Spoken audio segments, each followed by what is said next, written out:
গ্রেপ্তার হলেন নায়িকা শিরিন শিলাকে চুমু খাওয়া মাসুদ রানা। মাসুদ রানার গ্রেপ্তার নিয়ে মিডিয়ার সামনে কি বললেন ঢালিউড কিং শাকিব খান।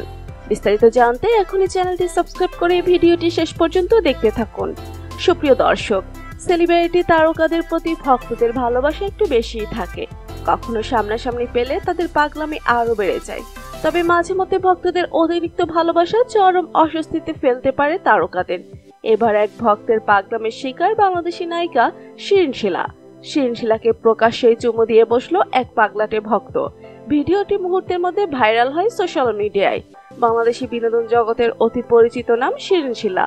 সোমবার অপূর্ব রানা পরিচালিত দ্য রাইটার সিনেমার শুটিংয়ে এমন বিব্রতকর পরিস্থিতিতে পড়তে হয়েছে এই অভিনেত্রীকে। সেখানে হঠাৎ করে এক ভক্ত নায়িকার কাছে এসে বলে তার মা বাবা কেউ নেই। নায়িকা তাকে অসহায় ভেবে কাছে আসতে দেয়। সে আবদার করে বলে আমি আপনার সঙ্গে যাব। এরপর শিরিনের সঙ্গে গাড়িতে উঠবার ও খাওয়ার আর্জি জানায় সেই ভক্ত। তারপর হঠাৎ করেই নায়িকাকে জড়িয়ে ধরে, তখনও কিছু বলেনি শিরিন শিলা। তারপর আচমকা নায়িকার গালে চুমু খায় সে। গোটা ঘটনায় বেশ হতভম্ব হয়ে পড়েন শিরিন।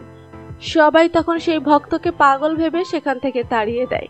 পরদিন ভিডিও ভাইরাল হলে জানা যায় ছেলেটির আসল পরিচয়। পাগল ও অবুঝ মনে করা ছেলেটির বউ আছে শুনে শিরিন শিলা রীতিমতো অবাক বনে যায়।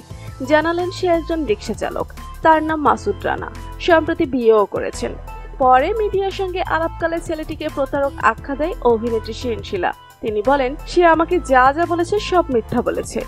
তারপর ছেলেটিকে ধরে আনা হয় শিরিন শিলার সামনে। সকলের সামনে পা ধরে ক্ষমা চায় ছেলেটি।